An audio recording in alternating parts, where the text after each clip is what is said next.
Corona के चलते जारी लॉकडाउन में करीब 1.5 महीने तक दफ्तर दुकानों पर ताला लगा रहा, लेकिन अब लॉकडाउन 4 में ज्यादातर संस्थानों को खोलने की मंजूरी मिल चुकी है। ऐसे में सेंट्रलाइज एसी वाले संस्थान परेशान हैं कि कहीं इससे तो कोरोना नहीं फैल जाएगा। आखिर क्या कहते हैं एसी मैन्युफैक्चरर्स और जानकार, देखिए इस रिपोर्ट में। एयर कंडीशनर की बिक्री के लिए गर्मियों का मौसम सबसे मुफीद माना जाता है। देश भर में जितने एसी की बिक्री साल भर में होती है, उसके आधे से भी ज्यादा एसी महज गर्मियों के 4 महीनों में बिक जाते हैं। लेकिन इस बार कोरोना काल के चलते गर्मियों में एसी का बाजार एकदम ठंडा पड़ा है। अगर हम बात करें हमारी इंडस्ट्री की, एयर कंडीशनिंग की इंडस्ट्री को बहुत बड़ा धक्का लगा है, क्योंकि ये मार्च, अप्रैल, मई, जून का जो सीजन है, इसमें 65% से 70% तक की एसी की सेल होती है, जो कि कंप्लीटली बर्बाद हो चुकी है। उसके अंदर बिल्कुल पूरी तरह से डिमोलिश हो गई है सेल। मैं समझता हूं कुल मिला के 40% की सेल बाकी रहेगी। एक बहुत बड़ा इम्पैक्ट इस इंडस्ट्री को लगा है। कमर्शियल एसी की जहां तक बात करें तो कमर्शियल एसी के अंदर ये प्रॉब्लम और बड़ी है, क्योंकि कैपेक्सेस और एक्सपेंसेस लोगों के बैठ जाएंगे। एयर कंडीशनर निर्माताओं को उम्मीद थी कि सरकार राहत पैकेज में उनके उद्योग को भी कुछ राहत देगी, लेकिन 20 लाख करोड़ के पैकेज में इस उद्योग के हाथ कुछ नहीं आया। अब एसी मैन्युफैक्चरर्स सरकार से मांग कर रहे हैं कि उनके कारोबार को पटरी पर लाने के लिए कुछ रियायतों का ऐलान किया जाए। दरअसल कोरोना काल में केवल लॉकडाउन से ही एसी की बिक्री ठप नहीं हुई है, बल्कि सेंट्रलाइज्ड एसी से कोरोना फैलने की खबरों से भी इसकी बिक्री में कमी आई है।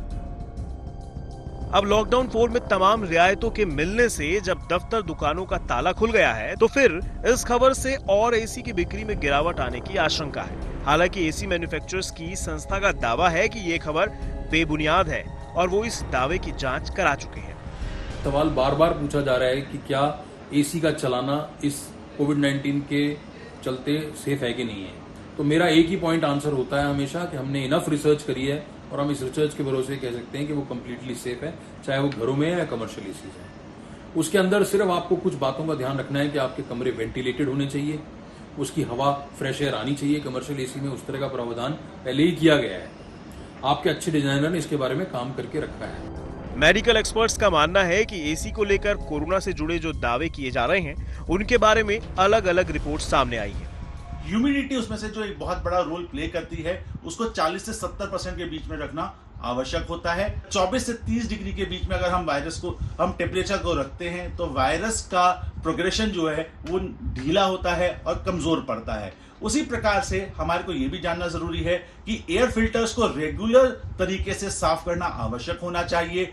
इनलेट एंड आउटलेट वाली जो एयर है, उसका मिक्स होना बहुत ज्यादा आवश्यक है। इन सावधानियों को बरतते हैं तो एयर कंडीशनिंग में हम कोरोना से सावधान होकर रह सकते हैं। ऐसे में सावधानी बरतने की जरूरत हर किसी को है। एसी इंडस्ट्री भी अपना कारोबार चलाती रहे और लोग भी कोरोना से बचे रहें। इसके लिए वर्क प्लेस पर सोशल डिस्टेंसिंग और मास्क से जुड़े नियमों का पालन करना ही फिलहाल तो अकेला रास्ता है। आज तक ब्यूरो। रियल एस्टेट को 20 लाख करोड़ के पैकेज में कुछ खास हाथ नहीं लगा।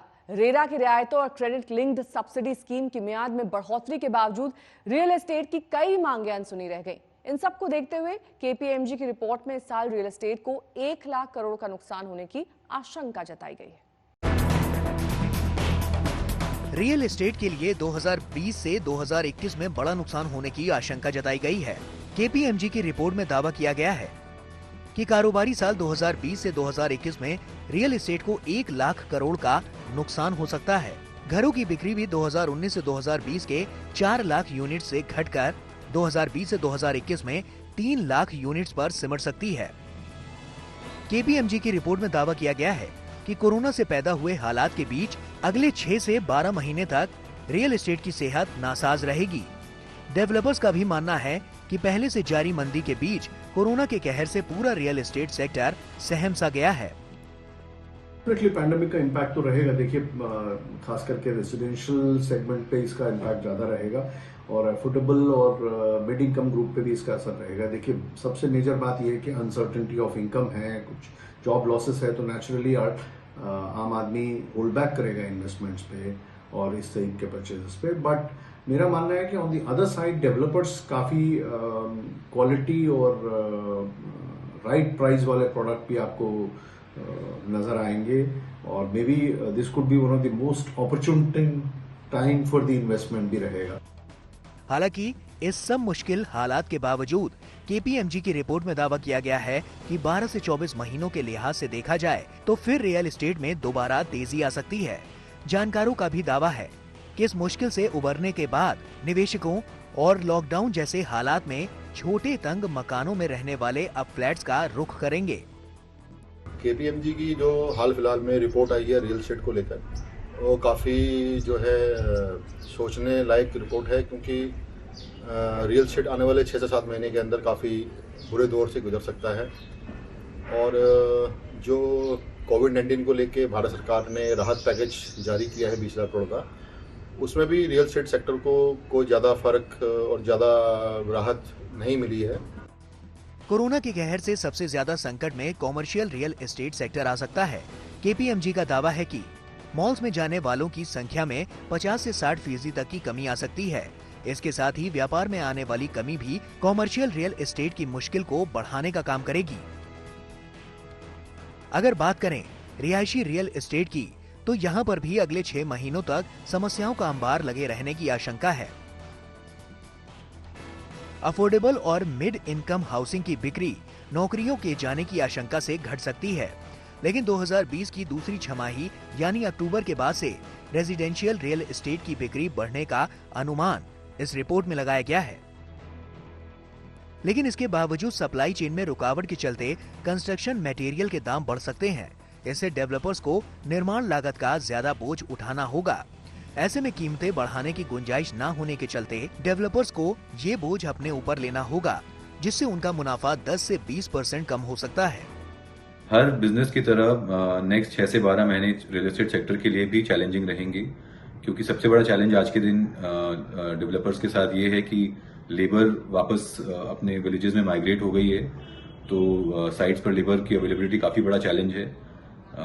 डेफिनेटली अब लोग ये भी करेंगे कि कुछ लोकल कॉन्ट्रैक्टर्स को इन्वॉल्व करेंगे। पहले अगर आप बड़े कॉन्ट्रैक्टर को इन्वॉल्व कर रहे थे, अब आप लोकल कॉन्ट्रैक्टर्स को इन्वॉल्व करेंगे जो कि फटाफट लेबर मोबिलाइज कर सके। ये काफ़ी लोग करना शुरू कर चुके हैं एंड इससे रिजल्ट भी आने लग जाएंगे। तो फोकस डेफिनेटली वहां रहेगा जहां पर पैसा कम लगेगा और रिसीवेबल ज़्यादा हो। सो जो projects advance stage of completion में हैं, उन पे फोकस रहेगा डेवलपर्स का कि उनको टाइमली कंप्लीट कर दिया जाए। हमारा भारत सरकार से अनुरोध है कि रियल एस्टेट सेक्टर को भी एक अच्छा राहत पैकेज दिया जाए, जिससे कि रियल एस्टेट सेक्टर अच्छा परफॉर्म कर सके और उससे जुड़ी हुई जो तमाम 200 से 250 इंडस्ट्री हैं वो भी अच्छा ग्रो कर सके, और इससे आने वाले टाइम में जो है हमारी इकोनॉमी है भारत की, जो हमारी ग्रोथ रेट है वो बढ़े और जो है भारत तरक्की के रास्ते पे आगे बढ़े। इसके साथ ही सोशल डिस्टेंसिंग के कड़े नियमों के चलते मॉल्स और दूसरे रियल एस्टेट सेगमेंट्स किसी भी तरह के आयोजनों को नहीं कर पाएंगे। इससे भी फुटफॉल घटेगा और बिक्री बढ़ाना चुनौती साबित होगा। आदित्य के राणा, आज तक।